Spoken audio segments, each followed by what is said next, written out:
Safer Chemicals Podcast. Sound science on harmful chemicals.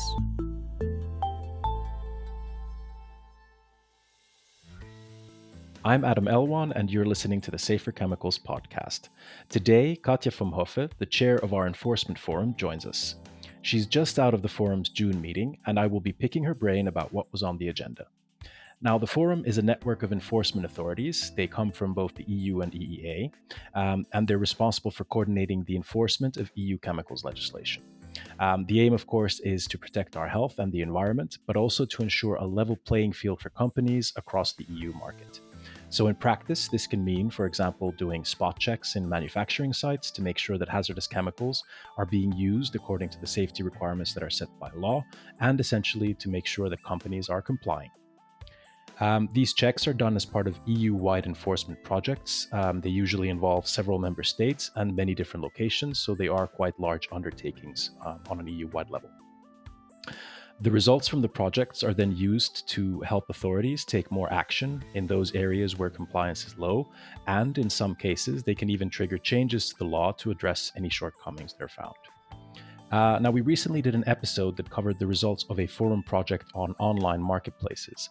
This project looked at whether the online sellers were giving enough safety information for people when buying products with hazardous chemicals online. You can listen to the episode for more information on that, and the link to that is in the episode description. Let's get started then. So I see you had a very packed agenda for the meeting. Could you tell our listeners what was discussed? Hi, Adam. Yeah, thank you so much for having me and for the kind invitation to be on this podcast. Indeed, we had a 3-day meeting last week, which was packed with enforcement related topics. But I'll just give you the highlights and the main items that we discussed last week. We talked a lot about our projects, some of them that were finished recently and some that we're planning on doing in the next couple of years. We talked about transparency of our forum advices on the enforceability of restriction proposals. And we discussed the diisocyanates restriction, relatively new restriction, and the enforceability of that restriction in practice. And then finally, we addressed the member states reporting, so how member states report on their enforcement activities in the member states. A lot of interesting things on the agenda indeed. Maybe if we start with the project. So I understood that you had this, is it Ref 12 project, where you were choosing the topic for that. Can you tell us a bit more about that one? Ref 12 is one of our major enforcement projects that will be coming up and be operational in 2024. And we were supposed to pick the topic for this project. And we start out by collecting proposals from industry, from NGOs, from ECHA colleagues, from forum members, and also from the experts from the national enforcement authorities. And then collect them into proposals. And we have a working group on prioritization, which takes all the ideas from these proposals and merges them into 2 or 3 project proposals, which are then up for discussion at the meeting. And so during this meeting, we've narrowed it down to 2 project proposals that were up for discussion. And what we'll do now is, over the course of the next few months, we will look into the feasibility and also the challenges and the comments from forum members on these proposals. And then we'll come back at the next meeting in November to discuss which one of the 2 project proposals we're going to take as a topic for Ref 12. Okay, and you mentioned a lot of proposals being on the table, now being narrowed down to, if I understood correctly, 2. Can you tell us what those 2 were? We keep those project proposals confidential until the time that we decide on them and have made a final decision. And the reason for that is pretty simple. We want forum members to choose those topics based on their own expertise, on their experiences that they made in the member states as enforcers. And we do not want this decision to be based on influence from others. We want them to be totally neutral when they make the decision. And hence we protect our decision making by not making it public prior to the decision. But once we've decided on a topic, then we're happy to disclose not just the topic, but then later on also parts of the scope of the project. And that also serves as an awareness raising exercise, because normally we address topics in those projects that have known or suspected non-compliances. And then it's good to make everybody aware of them, but not during the decision making process. We would like to keep this as confidential as we can. Right, of course. Yeah, makes sense. So then in other words, to find out what those topics are and to get a bit of a feel for the scope and timing and so on, that would be then in the next meeting. And that was in That's in November. In November. in Okay. All November. right. Yeah. Good. Looking forward to that one then. All right. Let's then move on to Ref 9. So, this is the EU wide project on authorization. So, can you tell me a little bit about what it covers? When are the results coming and whatever else you can say at this point? Indeed, I can't say too much yet.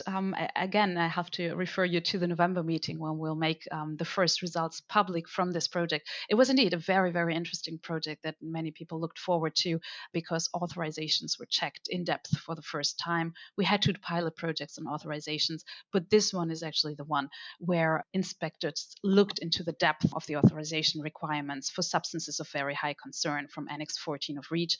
We have, and I can say as much, we've conducted more than 450 inspections across the EU and EEA states, and most of the controls were on downstream uses, many of them focusing on chromium trioxide and chromates. But unfortunately, I can't give you any more details on that because the results are still currently under analysis, and the final report with all the data in it, will be published at the end of this year.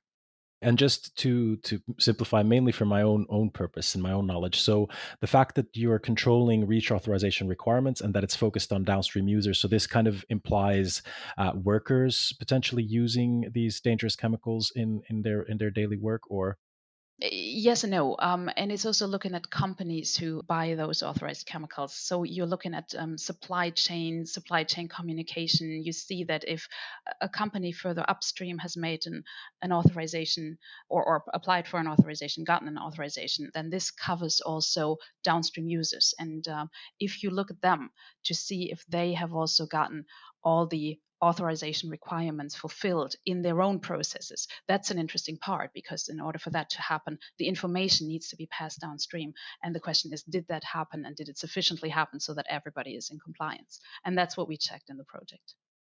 then maybe we can move on to Ref 8. So, yes, as said, this is the project that concluded on online sales. And I remember concluding the episode also where we discussed this, that we would follow up on the results. So, yeah, interesting to hear. What's happened in terms of follow up on this one? Yeah, indeed. Ref 8, that's our major project on online sales, received a lot of attention. Because it's addressing such a fast growing market and selling of items directly to consumers. And in the project, we checked whether REACH and CLP and BPR duties were fulfilled. And we found some high non compliance rates in this project. And that's why we have some extensive follow up for this project. So we have the results in a report, which is already published. And the report and the recommendations from this report were discussed in a workshop with stakeholders. And it was a workshop that we held on the 17th of May of this year. And we had 26 representatives from 11 marketplaces participating in this project. We had companies trading online who participated, and we have had representatives of ECHA's accredited stakeholder organization. And we even had a member of the European Parliament joining us for this topic Oh, just wow. because Okay. everybody found it so interesting. And we drafted some proceedings from this workshop. And at this meeting, we actually discussed the proceedings, the document that had all the information that was discussed during the workshop in it. And we decided to make it public because we believe it's an interesting topic and we believe it should be out as much as possible. And so we'll be publishing it on the forum website in the next coming days. Sounds like there is a commitment then from all levels of the different stakeholders and companies that are involved in this. So I guess it would be fair to say that also the online sellers and the marketplaces are concerned about the non-compliance and they're actively trying to take action. We hope so, at least, yeah. And we take it as a very good sign that so many representatives of the marketplaces and of companies trading online were present in this workshop. We know from the project that there is a bit of cooperation between the marketplaces and the traders and the sellers online and the national enforcement authorities. But we hope that it increases in the future as well.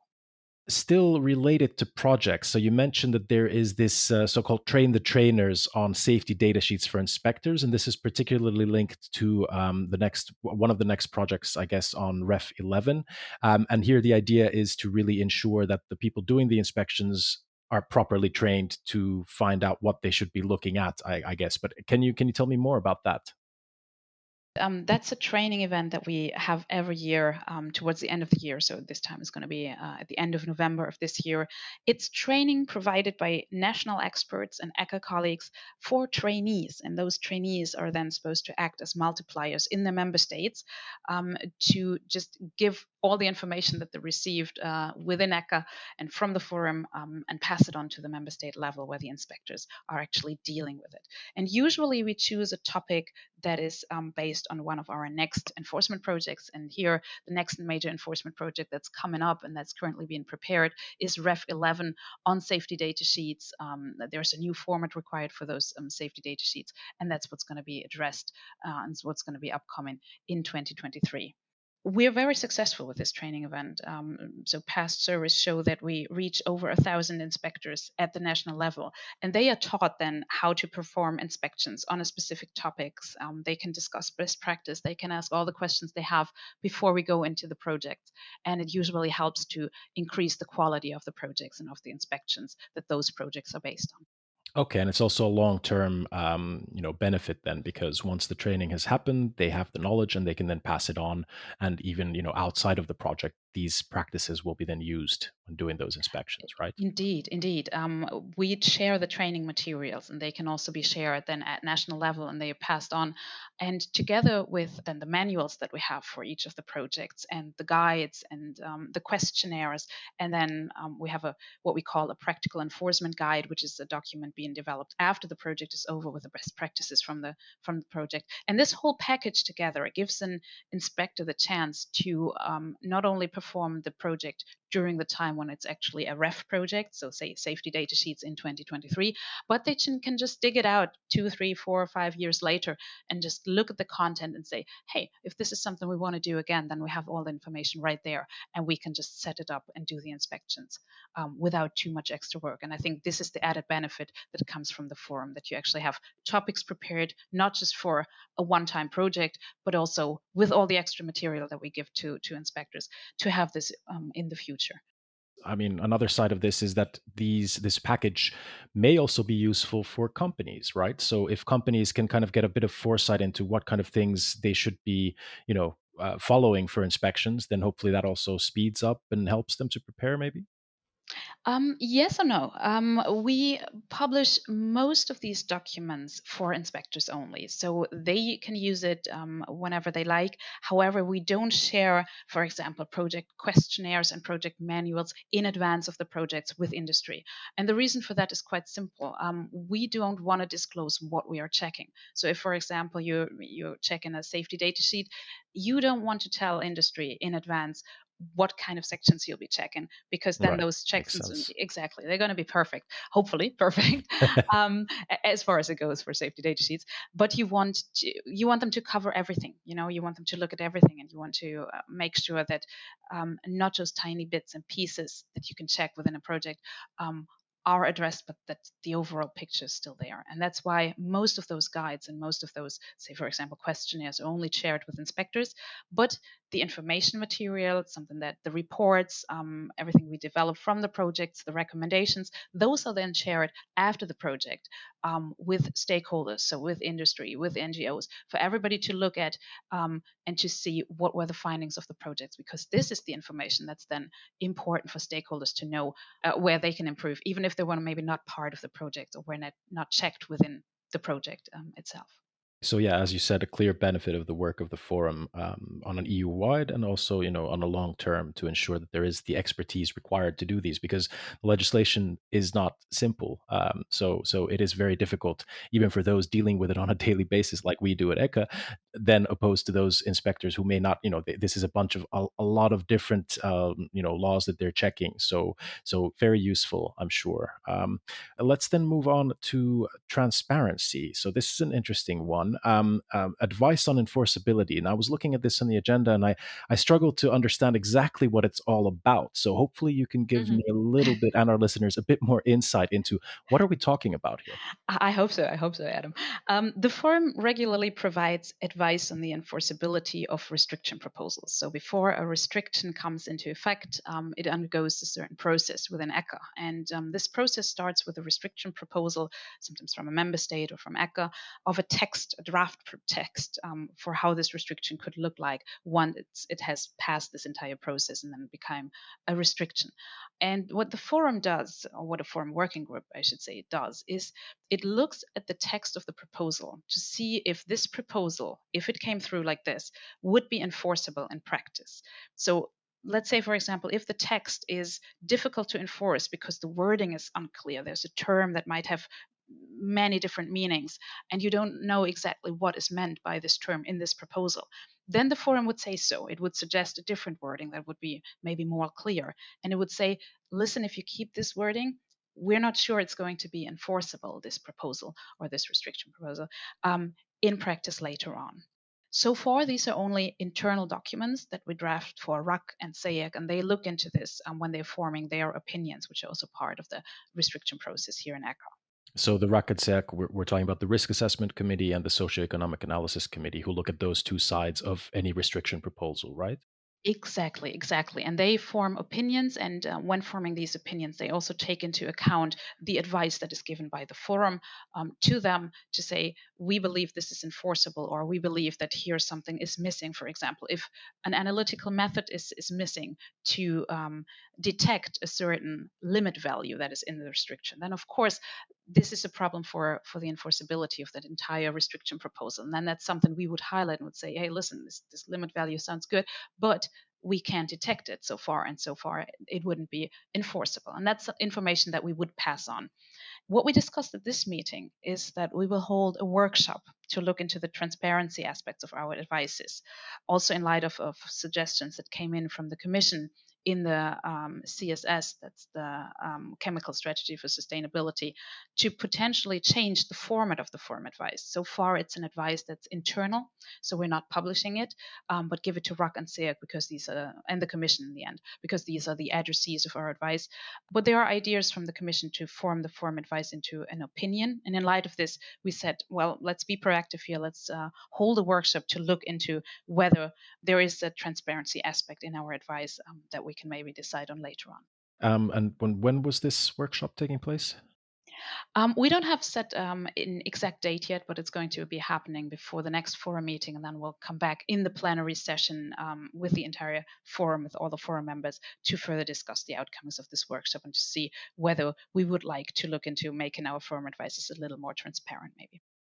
Let's move on to the next point. So this is the, and I have trouble saying this, but the diisocyanates, is that the right way of saying it? You're talking to a lawyer, so my best guess is also a And I'm a diisocyanate. communicator, so we'll just agree between us that it's the correct way of saying it. People can read the right name and say it how they want themselves. But okay, so can you tell me a bit more about that? What's being discussed? Yeah, that's a restriction entry on the diisocyanates, and it has a training as a factor or a requirement that people need to undergo to be able to handle that substance. And the question that we discussed is what kind of training should be accepted by the national enforcement authorities. For example, in terms of the content of the training, what language should the training be conducted in? Does it have to be a certain success factor? So does the worker dealing with the diisocyanates know, does he have to know about the content of the training in the end? And so there's a number of questions evolving around this training requirement, which is in the text of the restriction. And that's what we discussed and addressed here in the forum. And is there some kind of follow up on this? Is this something that will continue in the next meetings, or? Oh yeah, definitely. We'll have to address it again, and hopefully conclude on what should be required here and what NEAs should accept here. There are quite many aspects to this because it also touches upon the field of occupational safety and health. We call it OSH in short. Mhm. There are many OSH aspects included here, and I would expect that the forum members would also contact their labor inspectors. They will be involved through the forum members in addressing this question, and so I hope we have a bit of more round picture to it when we address this again in the November forum meeting. Then the last point, at least, that we have on the agenda for today.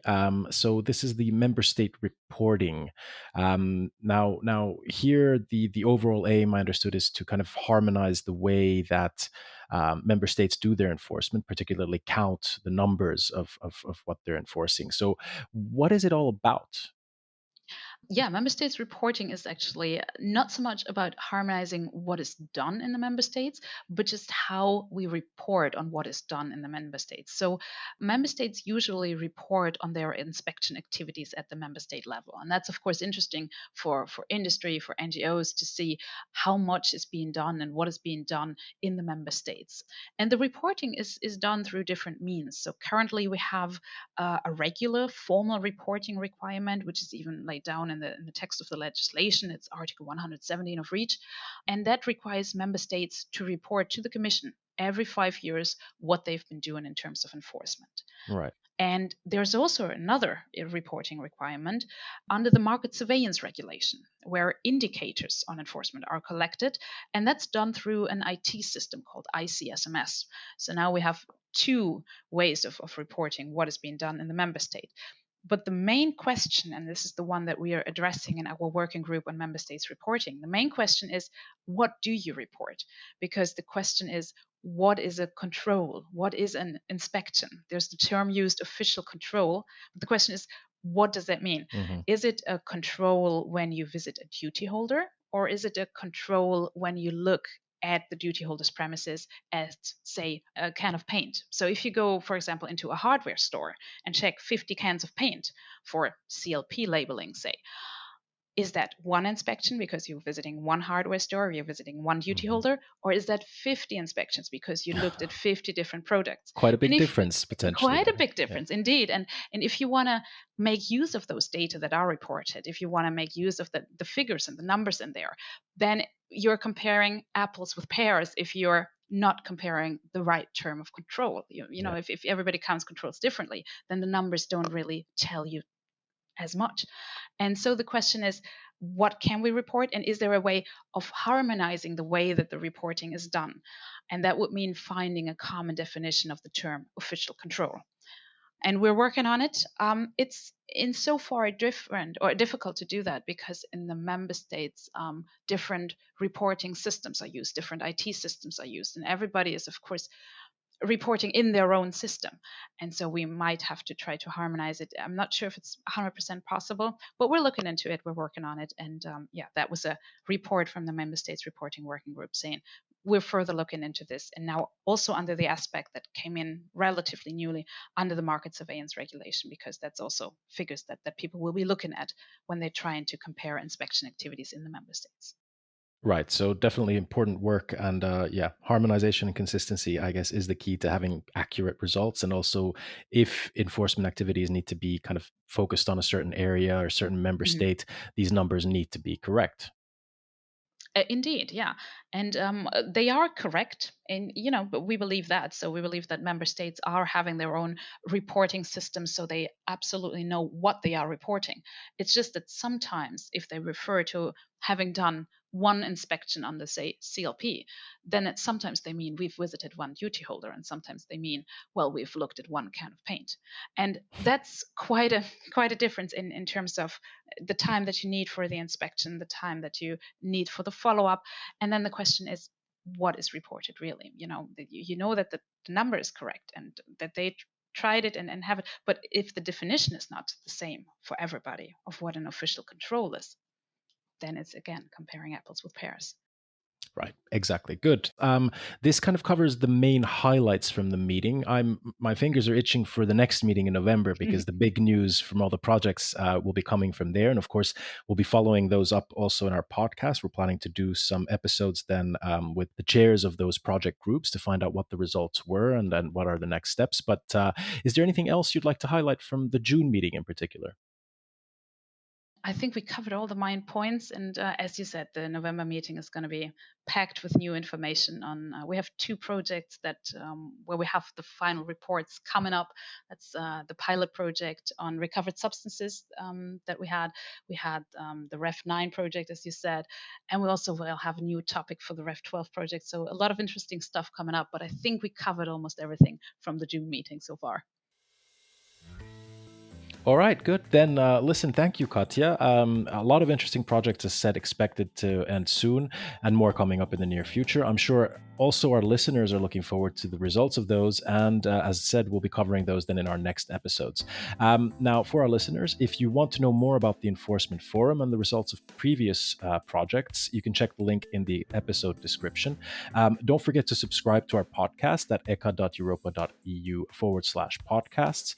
And we're also collecting feedback on how we can improve these episodes. So if you have a couple of minutes, fill in our short questionnaire and let us know what you think. The link to that is also in the episode description. Thank you for listening and stay safe. Safer Chemicals Podcast. Sound science on harmful chemicals.